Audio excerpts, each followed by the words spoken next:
শূকর পালন করে বর্তমানে স্বাবলম্বী আমবাসার বাসিন্দা সুমন বণিক। সরকারি সহায়তা ছাড়া সম্পূর্ণ ব্যক্তিগতভাবে এই সাফল্য অর্জন করেছেন তিনি। 5 থেকে 6 বছর পূর্বে মাত্র একটি শূকর ক্রয় করে সুমন বণিক শূকর পালন শুরু করেন। আমবাসা শহরের বাসিন্দা হলেও শহর থেকে দূরে লালছড়ি এলাকায় বিস্তীর্ণ জায়গা জুড়ে শূকরের ফার্ম গড়ে তোলেন তিনি।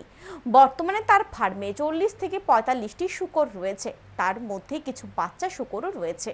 এক সাক্ষাৎকারে সুমন বণিক জানায়, শূকরের ফার্ম করতে গিয়ে তিনি সরকারি কোনো সাহায্য পাননি।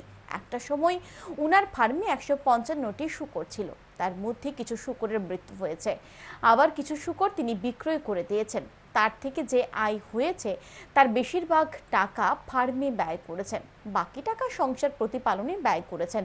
সুমন বণিক আরও জানান, আগামী দিন বহির্রাজ্য থেকে অধিক দুগ্ধ প্রদানকারী গাভী নিয়ে এসে প্রতিপালন করার পরিকল্পনা রয়েছে ওনার।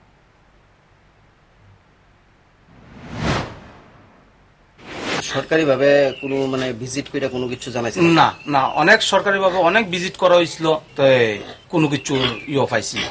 কি চাইতাছে, যদি মনে করেন সরকার থেকে যদি কিছু সাহায্য করে, যেমন কিছু শুয়োর দেয় বা কিছু ঘর টর তুল্লা দেয়, তো আর এইসব ঘরের মতো তো আসলে অ্যাকচুয়ালি শুয়োর পালার যোগ্য না।